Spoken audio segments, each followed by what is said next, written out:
Bismillahirrahmanirrahim. Assalamualaikum warahmatullahi wabarakatuh. Waalaikumsalam.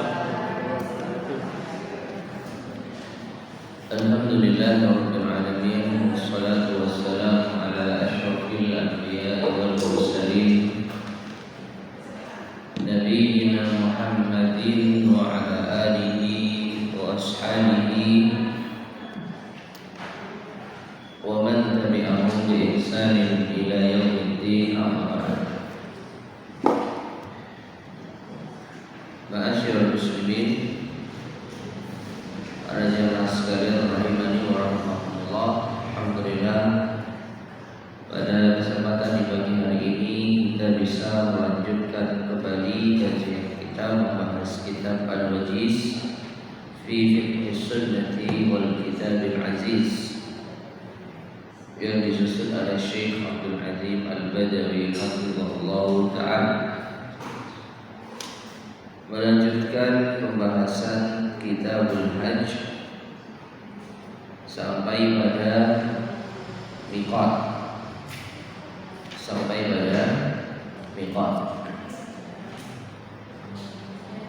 Miqat ma'asyar muslimin rahimani wa rahimakumullah, yang diterjemahkan dengan waktu atau tempat yang ditentukan.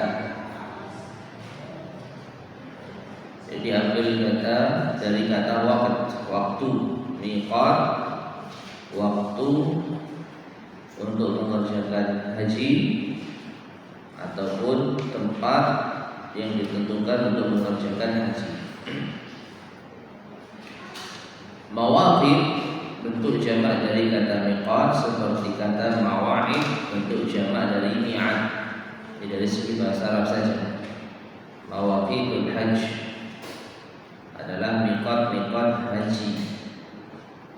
Dan miqat sendiri terbagi menjadi dua, yaitu miqat zamani, waktu, dan miqat makani, tempat. Ada miqat zamani, waktu, maka yang dimaksud adalah waktu yang dibenarkan seseorang mengerjakan ibadah haji. Di luar waktu tersebut maka tidaklah dianggap sebagai haji. Allah Subhanahu wa ta'ala berfirman di dalam surat Al-Baqarah ayat 189, Yas'alunaka 'anil ahillah qul ya mawaqitu lin-nasi wal hajj. Yang artinya, mereka bertanya kepadamu wahai Muhammad tentang bulan-bulan sabit, hilal. Katakanlah, bulan sabit itu adalah tanda-tanda waktu bagi manusia dan bagi ibadah haji. Di dalam ayat ini Allah Subhanahu wa ta'ala menyebutkan di antara tanda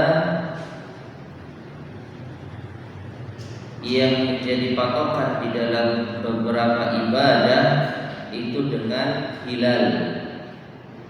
Jamaknya ahillah.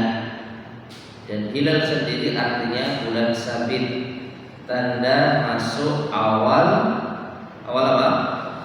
Bulan. Mau puasa lihat hilal Ramadan, mau hari raya lihat hilal Syawal, termasuk mau masuk bulan haji, ya, termasuk mau menentukan tanggal 10 Dzulhijjah, hari raya Idul Adha bagi yang tidak berhaji.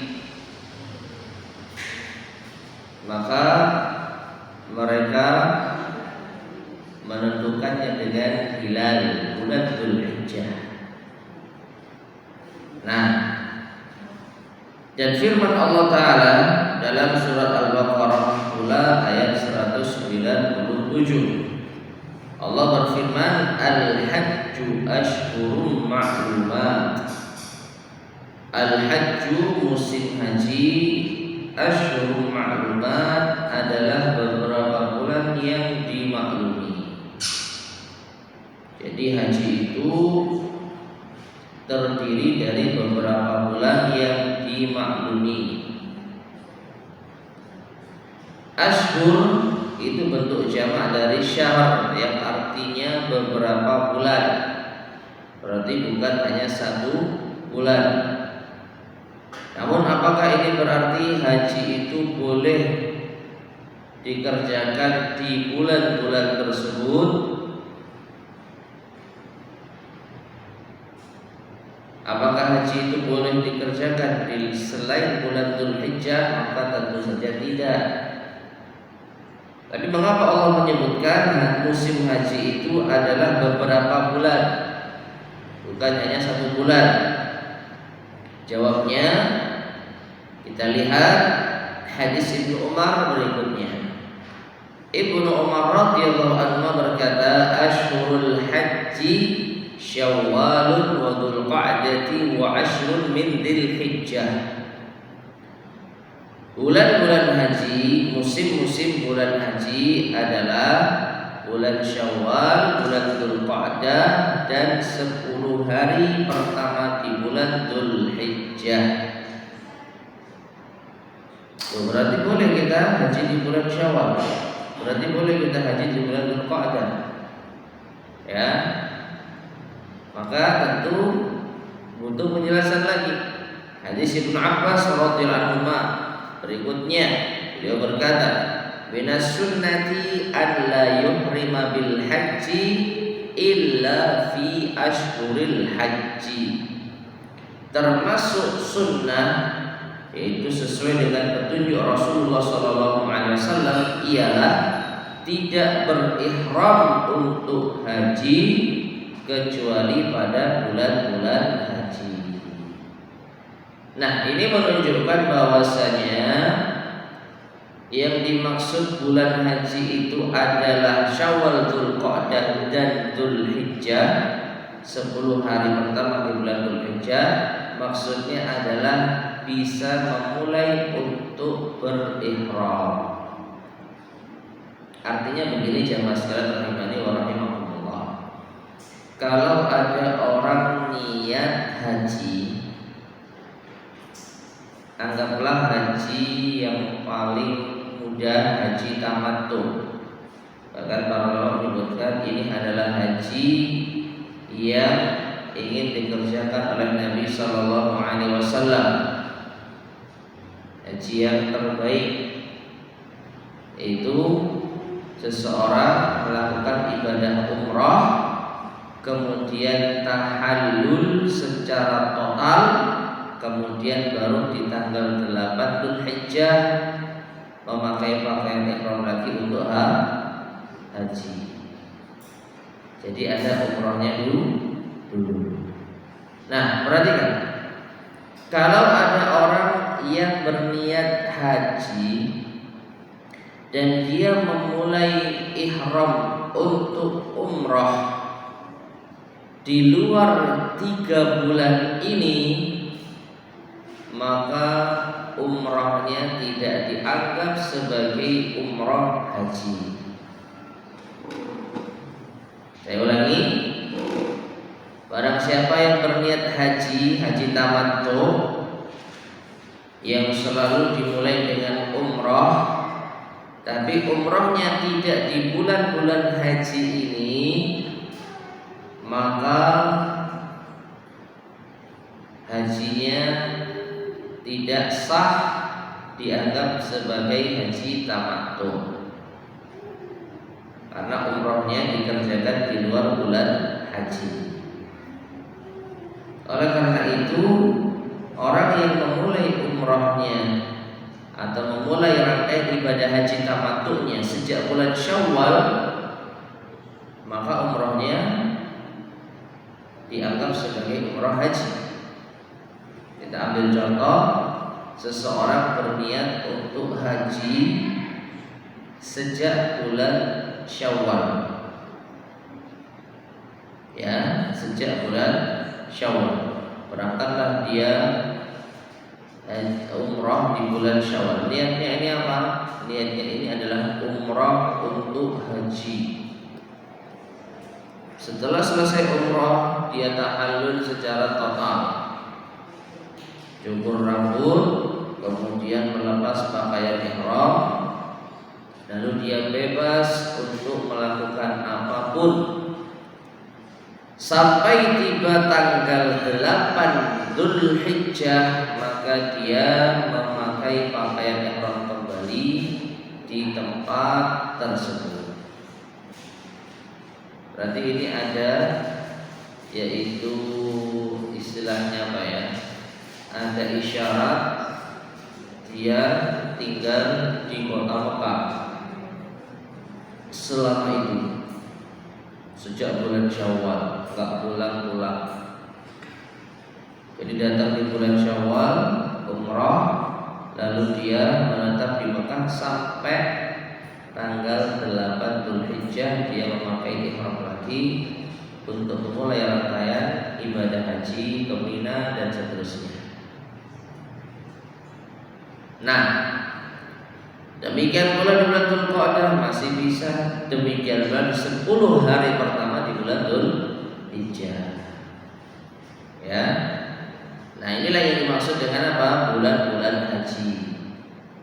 Yang kesimpulannya di bulan-bulan tersebut seseorang dianggap sah haji tamattu'nya kalau umrah di bulan-bulan tersebut, kemudian nanti dilanjutkan tanggal 8 Dzulhijjah memakai pakaian ihram kembali. Itu namanya miqat zaman. Adapun pelaksanaan ibadah haji intisarinya, maka tentu hanya ada di tanggal 8, 9, 10. Demikian pula 11, 12 atau sekalian 13 Dzulhijjah. Ya, 8, 10 hari tarwiyah, tanggal 8 Dzulhijjah hari tarwiyah, tanggal 9 Dzulhijjah hari apa? Arafah, tanggal 10 Dzulhijjah. Maka saatnya kaum muslimin menyembelih, yaitu hadyu, ya, kemudian melempar jumrah, kemudian tanggal 11, 12 atau sekalian 13 juga sama. Nah ini ya. Kemudian yang kedua miqat makani. Miqat makani yaitu tempat yang ditentukan untuk memulai ihram. Kalau tadi miqat zamani, waktu yang ditentukan untuk memulai ihram. Nah sekarang miqat makani. Dari Ibnu Abbas radhiyallahu anhu yang berkata, anna Nabiy sallallahu alaihi wasallam waqata li ahli al-Madinati Dzul Hulaifah. Sesungguhnya Nabi sallallahu alaihi wasallam telah menentukan miqat bagi penduduk Madinah, yaitu Dzul Hulaifah yang sekarang dikenal dengan Bir Ali. Wa ahli Syami al-Juhfah, bagi penduduk Syam itu Juhfah. Wa li ahli Najd Qarnul Manazil, bagi penduduk Najd itu di Qarnul Manazil. Wa li ahli Yaman Yalamlam, bagi penduduk Yaman yaitu Yalamlam.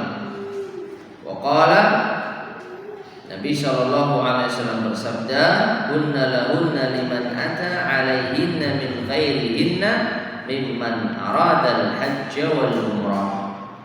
Ya, semua itu adalah bagi penduduk kota-kota tersebut dan orang yang bukan penduduk kota-kota tersebut yang melewati kota-kota tersebut yang ingin menunaikan ibadah haji dan umrah. Wa man kana duna dzalik fa min haitsu ansha'a hatta ahlu Makkah min Makkah. Dan bagi orang yang lebih dekat dari kota-kota itu, maka ia memulai ihram dari tempatnya sampai penduduk Makkah memulai ihram dari Makkah. Baik, ma'asyiral muslimin rahimani wa rahimakumullah. Miqat makani adalah tempat di mana kita memulai untuk berihram dengan melafazkan niat umrah ataupun haji, yaitu labbaik Allahumma umratan. Ketika seseorang sudah memakai pakaian ihram lalu dia mengucapkan labbaik Allahumma umrah, maka dia telah masuk di dalam rangkaian ibadah umrah. Dan ini kalau dilafazkan dan diucapkan setelah melewati miqat, maka di situ ada denda yang harus dibayar. Ya. Tapi kalau diucapkan pas di tempat miqatnya, maka umrahnya sah. Kalau dilafazkan jauh sebelum dia berada di tempat miqatnya, para ulama juga menganggap umrahnya sah, namun tidak sesuai dengan sunnah. Dan di dalam hadis ini Nabi SAW mengatakan, waliman ada alaihinna min ghairihinna. Tempat-tempat tadi itu adalah tempat memulai untuk ihram, baik bagi penduduk tersebut maupun orang yang bukan penduduk tapi melewati tempat tersebut. Contoh gampangnya ya kita ini orang Indonesia, bukan orang yang tinggal di daerah miqat tersebut. Ya, miqat itu ditentukan tempatnya oleh Nabi SAW bagi penduduk Madinah, bagi penduduk Syam yang mencakup Yordania, Palestina, Lebanon, Suriah, bagi penduduk Jufa, bagi penduduk Najd. Ya, kalau Najd ini wallahu a'lam bishawab. Kalau sekarang mungkin seperti negara apa ya, Abu Dhabi, pokoknya yang daerah-daerah sana lah. Ini kalau lihat peta mungkin lebih pas ya. Dan insya Allah kita mudah mendapatkan informasi tentang miqat ini di internet. Ya. Nah, oleh karena itu ma'asyiral muslimin rahimani wa rahimakumullah,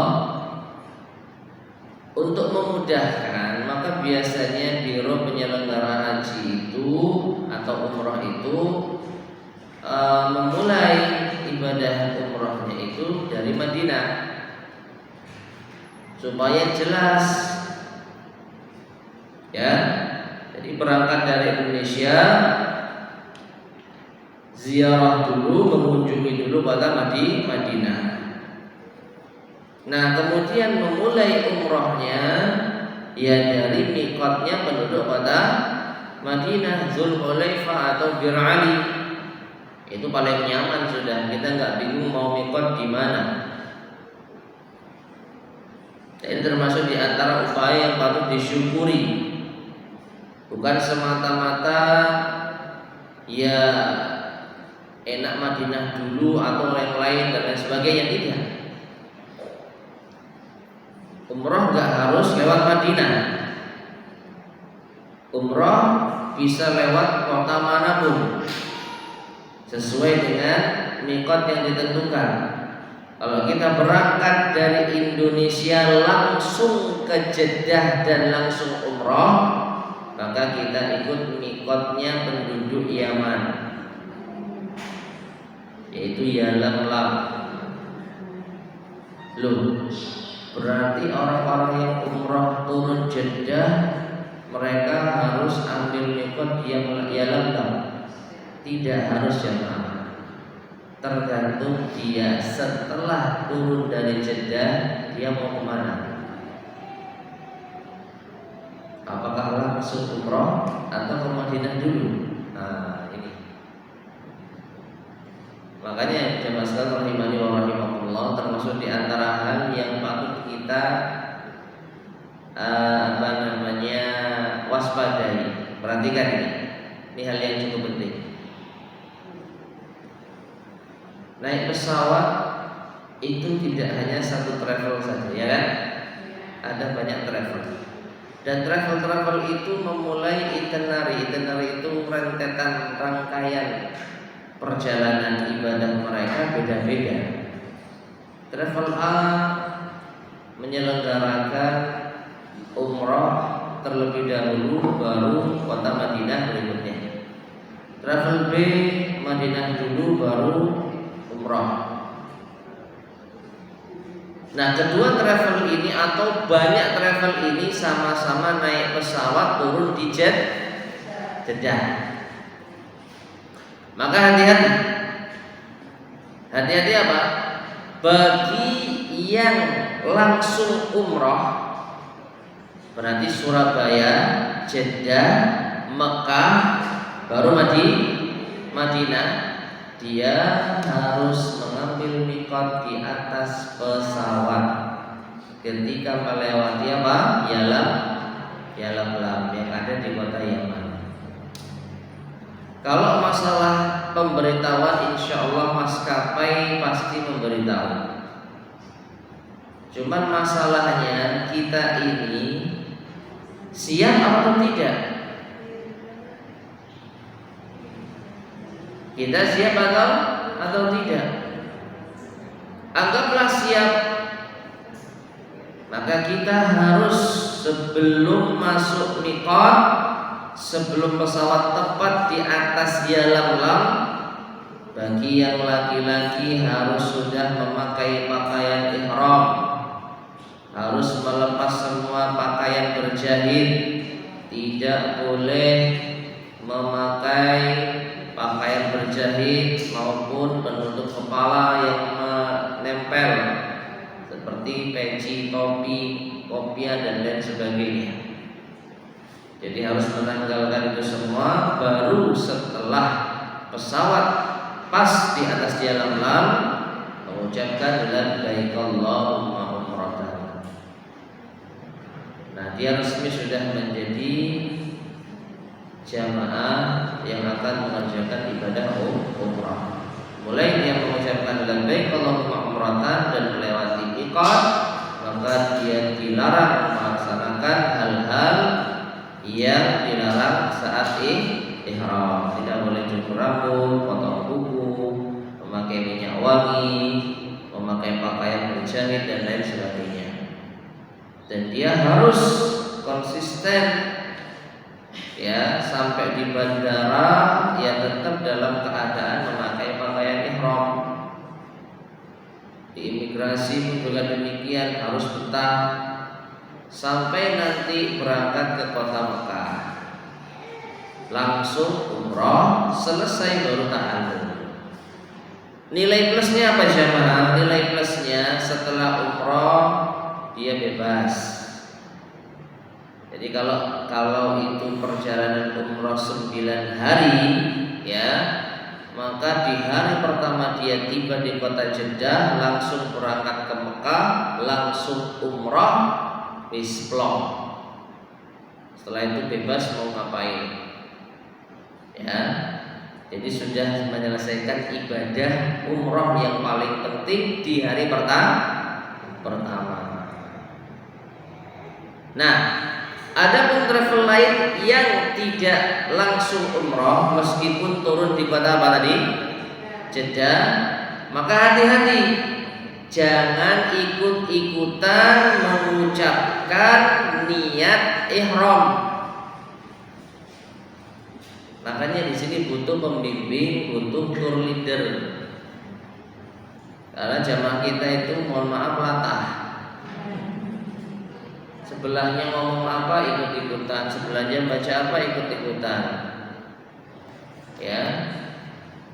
sebelah ini kok sudah pakai pakaian ihram, akhirnya ikut-ikut pakai pakaian ihram. Lalu sebelahnya melafalkan ihram, labbaik Allahumma umratan, dia pun ikut labbaik Allahumma umratan. Padahal setelah turun di Jeddah dia ke Madinah dulu. Bahaya ini, fatal ini. Kok bisa fatal? Perhatikan, kalau dia dalam kondisi memakai pakaian ihram, lalu dia sudah berniat ihram di atas pesawat tadi barengan dengan jamaah yang langsung umrah ke Mekah, maka selama dia belum umrah nggak boleh dia melepas pakaian ihramnya. Fatal nggak? Fatal. Jadi karena modal ikut-ikutan sebelahnya, akhirnya dia harus berpakaian ihram, tidak boleh melakukan hal-hal yang dilarang dalam ihram selama di kota Madinah. Nah ini, kalau dia melepasnya membatalkan ihramnya dan dia terkena denda. Panjang urusannya. Nah, maka dari itu, bagi yang tidak langsung berangkat haji ke kota Mekah, dia tidak perlu memakai pakaian ihram dan juga tidak perlu melafadzkan niat ihram. Dan di pesawat, kalau pesawat itu turun di kota Jeddah, maka pasti diingatkan bagi yang jamaah mau berangkat umrah, sebentar lagi kita berada di Yalamlam, meskipun tidak dengan lafaz seperti itu, ya, meskipun tidak spesifik, tapi setidaknya diumumkan 30 menit lagi kita akan berada di atas miqat. Bagi jamaah yang mau berangkat, bagi jamaah yang mau berniat umrah, silakan mempersiapkan diri. Nah itu mesti. Nah ini kalau kita tidak fokus, loh saya kan mau umrah, berarti harus pakai ihram nih. Dan nanti 30 menit berikutnya saya harus mengucapkan, padahal dia turun Jeddah langsung ke kota Madinah, nggak ke Mekah dulu. Maka fatalnya. Nah ini gambaran. Beda lagi kalau kita pakai transit, nah tambah mumet ini.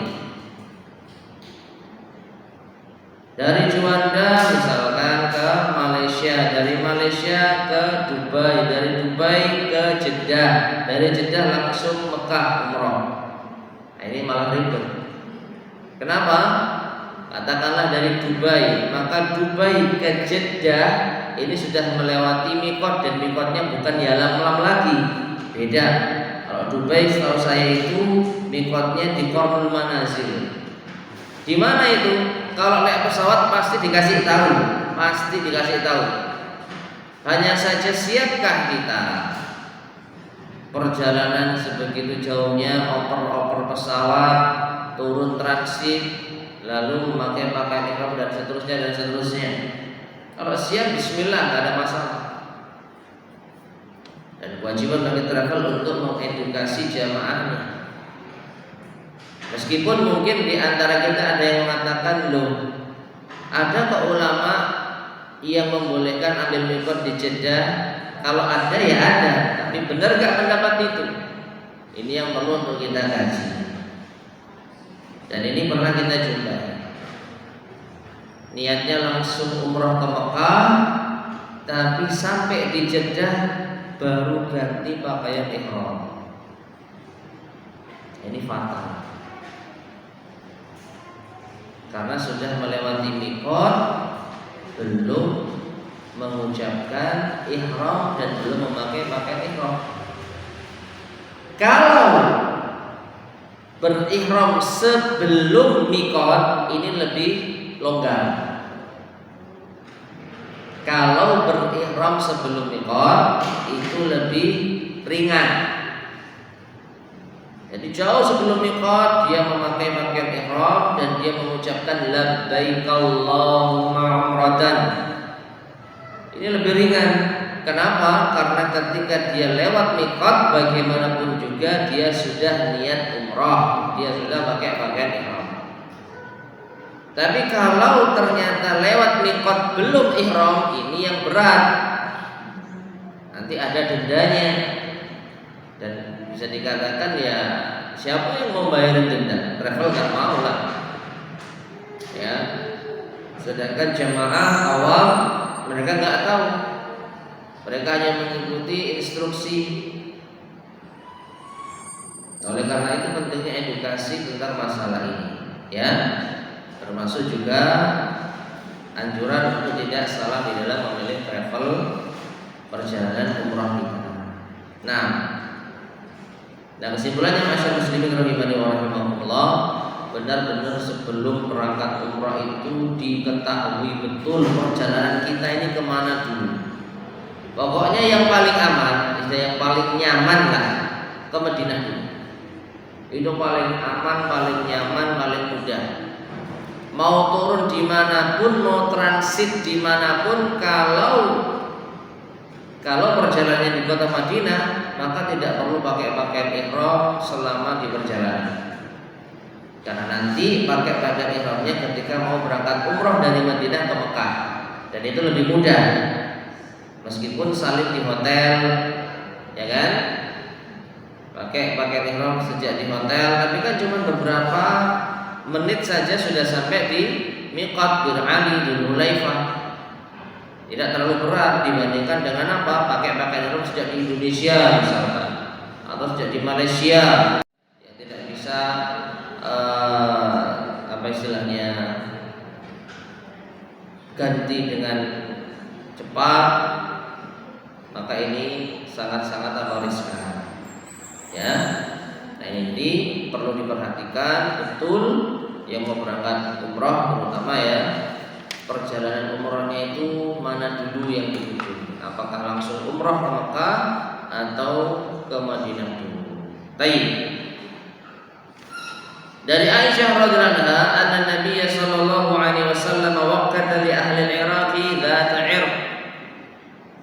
Aisyah mengatakan sungguh Nabi sallallahu alaihi wasallam telah menetapkan miqat untuk penduduk Irak, yaitu Dzatul 'Irq.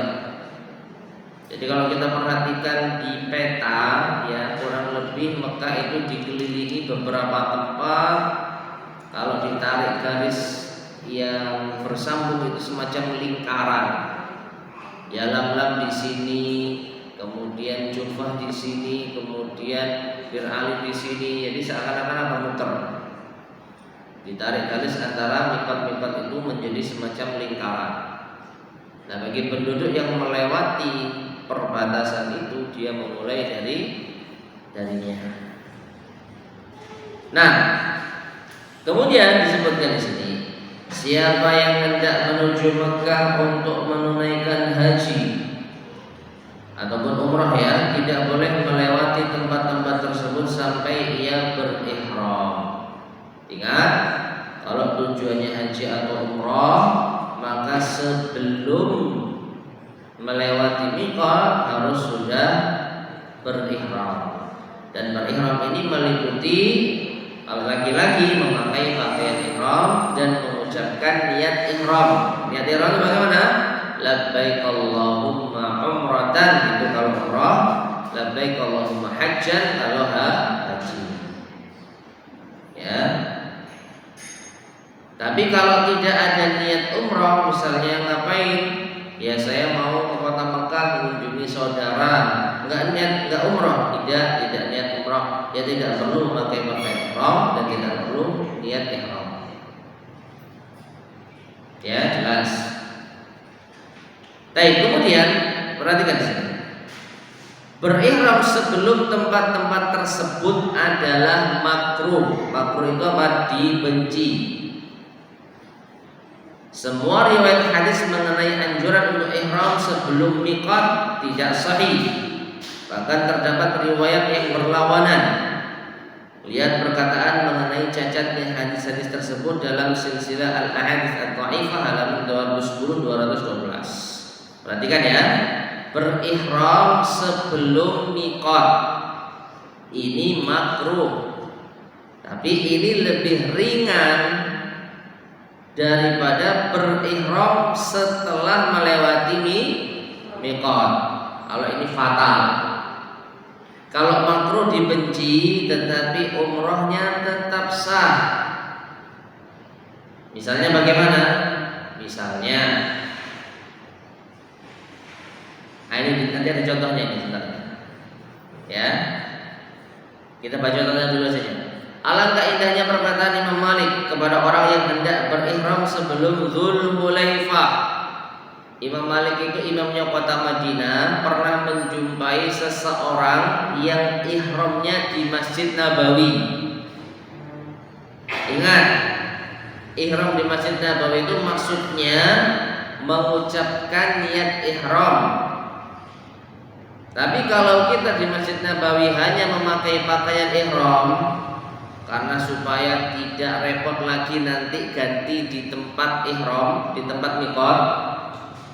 Dan ini biasanya juga disampaikan oleh travel, karena kita perjalanan ini habis duhur misalkan, maka usahakan sholat duhur sudah pakai pakaian ihram. Tapi ingat, ini belum mulai ihram, hanya ganti pakaian saja. Kalau seperti ini nggak ada masalah. Ya, hanya untuk supaya apa? Efektif saja. Karena kalau sholat duhur masih pakai pakaian biasa, sedangkan bisnya berangkat habis duhur, nanti kedandapan, terburu-buru dan sebagainya. Maka pakai pakaian ihramnya itu sebelum duhur misalnya. Tapi nggak apa-apa pakai kopiah masih boleh, pakai peci masih boleh, mungkin masih pakai celana dalam masih boleh. Nah, nanti ketika betul-betul sudah di tempat miqat di Bir Ali di Dzulhulaifah, baru dia lepaskan semua yang tersisa, baru dia memulai niat ihram. Labbaik Allahumma umrah. Nah, yang ditemui Imam Malik, ada orang yang ihramnya itu di Masjid Nabawi dengan anggapan lebih jauh, mungkin lebih afdal. Ya, jadi ihramnya bukan di Dzulhulaifah tapi di Masjid Nabawi. Dia mengatakan labbaik Allahumma umratan. Maka Imam Malik mengatakan, jangan kau lakukan karena aku khawatir akan terjadi fitnah. Akan terjadi fitnah kepadamu. Orang tersebut bertanya, fitnah apa yang bisa timbul dari hal tersebut? Ini hanya sekedar beberapa mil yang aku tambahkan. Ya kan, tambah jauh. Hanya beberapa mil saja loh sebelum Dzulhulaifah. Kenapa kok khawatir fitnah? Maka Imam Malik menjawab, fitnah apa yang lebih besar daripada engkau dinilai telah melampaui Rasulullah SAW dalam suatu keutamaan. Di mana Rasulullah SAW lalai dari hal tersebut? Sesungguhnya aku mendengar firman Allah dalam surat An-Nur ayat 63, "Falyahdharil ladzina yukhalifuna an amrihi an tusibahum fitnah aw yusibahum adzabun alim." Maka hendaklah orang yang menyalahi perintahnya takut akan ditimpa fitnah, cobaan, atau ditimpa azab yang pedih. Jadi tidak sesuai dengan sunnah. Ihram itu harus di tempat miqat. Kalau sebelum miqat maka makruh, dibenci.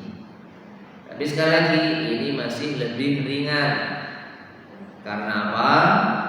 Karena bagaimanapun juga ketika dia sudah lewat miqat, dia sudah dalam kondisi ihram. Nah, berbeda dengan melewati miqat tanpa ihram. Ini pembahasan berikutnya. Ya, jadi kalau tadi itu sebelum sampai miqat sudah ihram, maka ini makruh, dibenci. Tapi hajinya, umrohnya tetap sah insyaallah. Kalau di Madinah ya tadi memulai ihramnya ya sebelum di Dzulhulaifah, labbaik Allahumma umratan, ya di masjid atau di hotel atau ketika naik bis menuju Dzulhulaifah, ya maka ini hukumnya apa? makruh, dibenci. Nah, adapun melewati miqat tanpa ihram, barang siapa yang melewati miqat tanpa berihram, sedangkan dia hendak menunaikan ibadah haji dan umrah, kemudian ia berihram setelah melewati miqat tersebut, maka ia telah berdosa karena melakukan hal tersebut. Yang namanya dosa itu berarti haram. Kalau makruh itu dibenci tapi tidak dosa, cuman khawatir terkena dosa. Dosa itu tidak akan terhapus darinya sampai ia kembali ke miqat dan berihram dari miqat tersebut. Kemudian ia menyempurnakan seluruh manasik haji, amal ibadah hajinya. Apabila ia tidak kembali ke miqat, manasiknya sah, namun ia berdosa dan tidak wajib baginya dam dengan dasar hadis Sofwan bin Ya'la. Ini di antara pendapat ya, bahwasanya Ya'la pernah berkata kepada Umar radhiyallahu anhu, tunjukkan kepadaku bagaimana Rasulullah SAW ketika wahyu turun kepada kalian. Umar radhiyallahu anhu berkata, bainama an-nabiy sallallahu alaihi wasallam bil Ji'ranah wa ma'ahu nafrun min ashabihi. Ketika Nabi SAW berada di Ji'ranah dan bersama beliau ada beberapa sahabat, ja'ahu rajulun faqal, tiba-tiba datang seorang laki-laki lalu bertanya, ya Rasulullah, kaifa tara fi rajulin ahrama bi umratin wa huwa mutadammikhun bi tibin. Wahai Rasulullah, bagaimana pendapatmu tentang seorang laki-laki yang ihram untuk umrah sedangkan ia memakai minyak wangi? Pasal kata Nabi sallallahu alaihi wasallam sa'ah, maka Nabi sallallahu diam sejenak. Faja'ahul wahyu, lalu turunlah wahyu. Fa asyara Umar radhiyallahu anhu ila Ya'la, lalu Umar memberi isyarat kepada Ya'la. Faja'a Ya'la wa ala Rasulillah sallallahu alaihi wasallam thawbun qad uzilla bihi fa adkhala ra'sah. Maka tiba-tiba Ya'la pun datang. Pada saat itu Rasulullah SAW berpayung dengan selembar pakaian dan memasukkan kepalanya. Ini masalah yang tidak terlalu yaitu urgent ya, atau tidak terlalu membahas masalah inti. Nah, yang menjadi bahasan di sini faida Rasulullah sallallahu alaihi wasallam muhammarul wajhi wa huwa yaghiddu thumma surriya anhu faqal. Nah ini. Kemudian Nabi bertanya, aina alladhi sa'ala 'anil umrah? Mana orang yang tadi tanya tentang umrah? Sudah lewat ihram, sudah lewat miqat, masih memakai apa? Minyak wangi. Maka didatangkanlah orang tersebut. Maka Nabi mengatakan iksil at-tayyiba allati bika thalatha marrat. Cucilah pakaianmu atau cucilah bagian yang terkena minyak wangimu 3 kali. Wanzi'ankal jubbata, lalu bukalah jubahmu. Wasna' fi umratika kama tasna'u fi hajjatika, lalu kerjakanlah umrah sebagaimana engkau mengerjakan hajimu. Ya. Nah, diterangkan di sini, hadis ini dengan jelas menunjukkan bahwa barang siapa yang menyelisihi atau mengerjakan satu di antara hal-hal yang terlarang ketika ihram, tidak ada kewajiban baginya kecuali ia harus berhenti meninggalkan pekerjaan tersebut.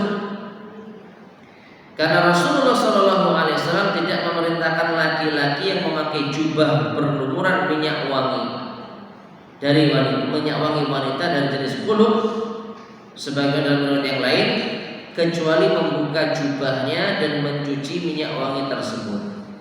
Beliau tidak memerintahkan menyembelih hewan kurban pengganti. Seandainya hal tersebut wajib, niscaya beliau akan memerintahkannya, karena tidak boleh mengakhirkan penjelasan pada waktu dibutuhkan, dan di sini penjelasan itu dibutuhkan. Baik, ma'asyiral muslimin rahimani wa rahimakumullah. Jadi di sini perhatikan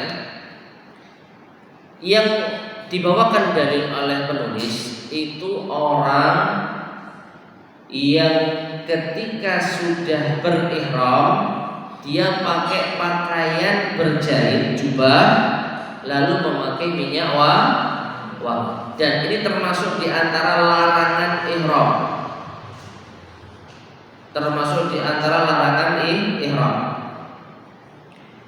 Di dalam hadis tersebut tidak ada keterangan Nabi menyuruh orang tersebut untuk menyembelih hewan sebagai dam.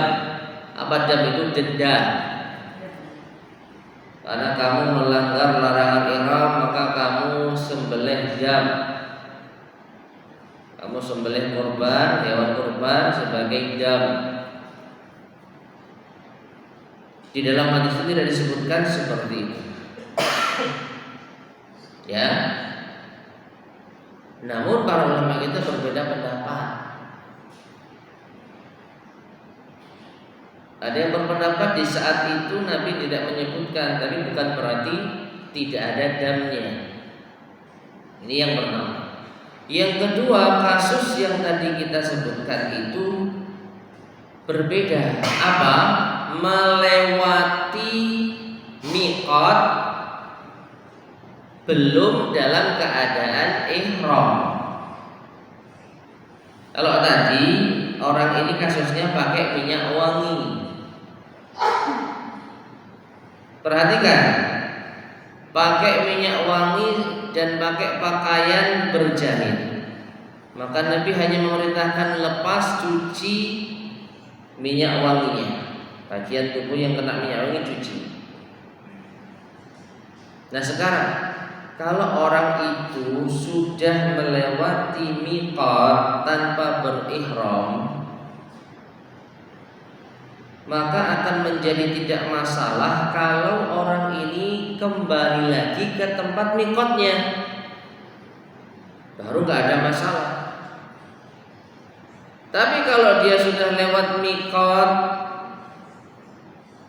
baru memakai pakaian ihram dan langsung meneruskan perjalanan ke Mekah, nah ini yang jadi masalah. Jadi beda kasus. Oleh karena itu ma'asyiral muslimin rahimani wa rahimakumullah, sekali lagi meskipun ada perbedaan pendapat di sini, tidak selayaknya kita menggampangkan masalah ini.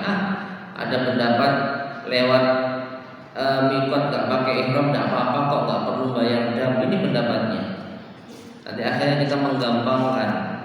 Jadi semua dilanggar. Waliyadzubillah, bahaya. Ya. Jadi sekedar wawasan saja. Ya, memang kita akui para ulama kita berbeda pendapat.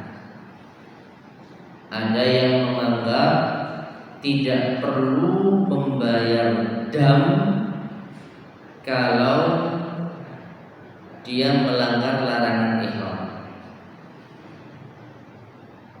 Kalau tidak sengaja jamaah, maka perkaranya lebih ringan, lebih mudah. Lupa ini lebih mudah. Tapi kalau sengaja, sudah tahu jelas-jelas jadwalnya, perjalanannya dari Surabaya, Jeddah, Mekah, berarti jelas-jelas dia langsung umrah.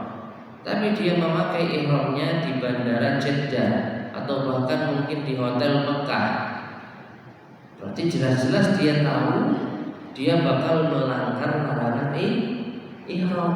Ya nggak bisa disamakan dengan kasus orang tadi. Orang tadi wallahu alam ada kesan tidak tahu dia.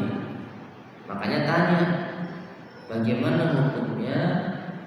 Yaitu ketika pakai pakaian ihram lalu memakai minyak wangi dan memakai jubah kain berjahit itu. Adalah kan nggak boleh. Maka Nabi SAW ketika itu dia sambil menunggu wahyu. Ternyata wahyu turun, Nabi hanya memerintahkan lepas jubahmu, cuci bekas minyak wangi. Dan kesan orang ini tidak tahu hukumnya itu jelas. Nah kalau kita jelas-jelas tahu, nanti kita itu bakal melewati ihram, melewati mikot di atas pesawat. Tahu kita? Kalau kita berangkat dari Indonesia, mikotnya Yaman, di Alam. Tapi kita sengaja melanggar. Bahkan sebelum waktunya kan, sudah direncanakan pelanggaran itu. Beda kalau nggak sengaja melanggar, mungkin lebih ringan. Oh ternyata mikotnya saya belum tahu, nah ini lebih ringan. Tapi kalau udah tahu melanggar, nah ini bahaya.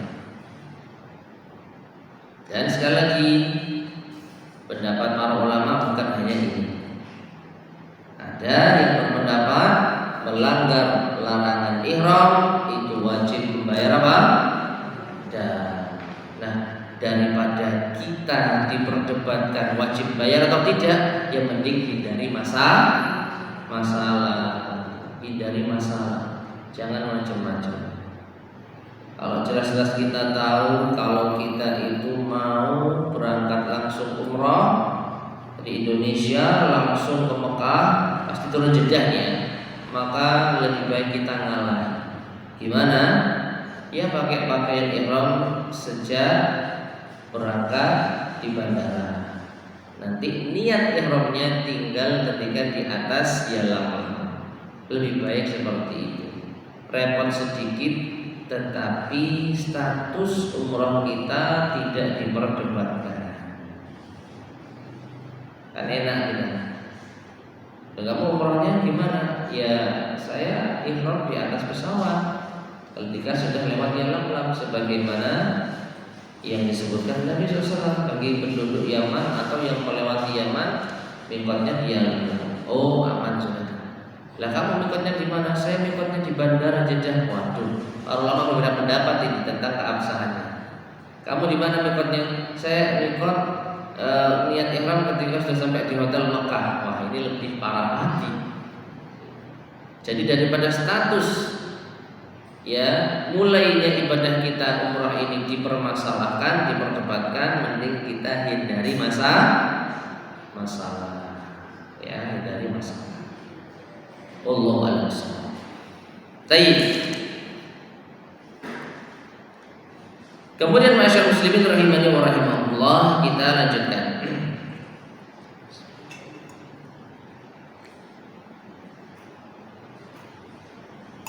Memulai ihram di miqat. Apabila ia hendak berihram, perhatikan, memilih haji qiran dan telah membawa hewan sembelihan, maka ia mengucapkan labbaik Allahumma bihajjatin wa umratin. Aku penuhi panggilanmu ya Allah dengan berniat haji dan umrah.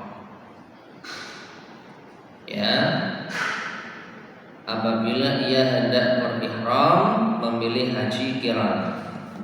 Haji qiran itu haji yang menggabungkan antara umrah dan haji, dan membawa hewan sembelihan dari luar, seperti yang dikerjakan Nabi Sallallahu Alaihi Wasallam. Ini sudah pernah kita bahas belum haji qiran ya? Sudah ya? Di awal pembahasan. Masa sudah?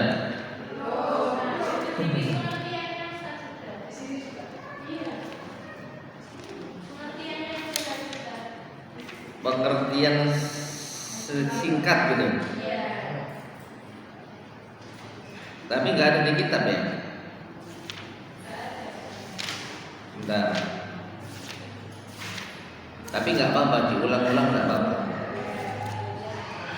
Kalau nggak salah seingat saya sempat saya singgung sekedar pengenalan, tapi penjelasan di kitab ini kayaknya belum. Baru ini disinggung ya, haji qiran. Nah, kan? Nanti ada bahasanya macam-macam dam dalam haji. Oh, dam ini, dam haji tamattu dan qiran. Maaf kurang lebihnya, sama maaf. Subhanakallahumma wa bihamdika asyhadu an la ilaha illa anta astaghfiruka wa atubu ilaik. Walhamdulillahirabbil alamin. Assalamualaikum warahmatullahi wabarakatuh.